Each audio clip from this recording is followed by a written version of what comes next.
অবশেষে পরিবারের কাছে হস্তান্তর করা হয়েছে বিএনপির প্রয়াত নেতা বীর মুক্তিযোদ্ধা আবুল হারিস চৌধুরীর দেহাবশেষ। রাতে পরিবারের পক্ষ থেকে হারিস চৌধুরীর মেয়ে barrister Samira Tanzin Chowdhury Dhaka medical college হাসপাতাল কর্তৃপক্ষের কাছ থেকে দেহাবশেষ বুঝে নেন।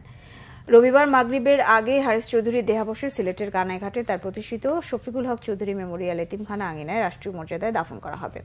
এর আগে সিলেটের শাহী ঈদগাহ ময়দানে তার জানাজা হবে বলে জানান মেয়ে ব্যারিস্টার সামিরা তানজিন চৌধুরী।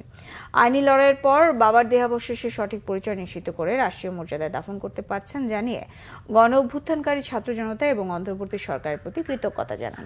2021 সালের 3 সেপ্টেম্বর সাবেক প্রধানমন্ত্রী বেগম খালেদা জিয়ার রাজনৈতিক সচিব হারিস চৌধুরী মৃত্যুবরণ করেন।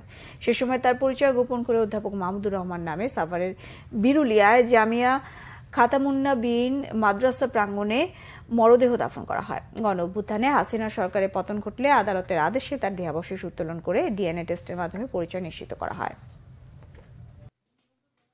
যে অন্যায় হয়েছে আমাদের সাথে 15টা বছর, এবং যেভাবে করে একটা মেয়ে বাবার লাশ বুকে নিয়ে পালিয়ে যেতে হয়, এবং যেভাবে করে বাবার লাশ আবার তুলে প্রমাণ করতে হয় যে এটা আমার বাবা, আল্লাহ যেন এইসবের মধ্যে দিয়ে কোনো একমাত্র কলিজার টুকরো মেয়েকে আর না যাওয়ায় বাংলাদেশের এই কলঙ্কিত ইতিহাস যেন একেবারে মুছে যায়। আপনারা সবাই প্রতিজ্ঞা করুন, দোয়া করুন। আমি আপনাদের সবার কাছে কৃতজ্ঞ।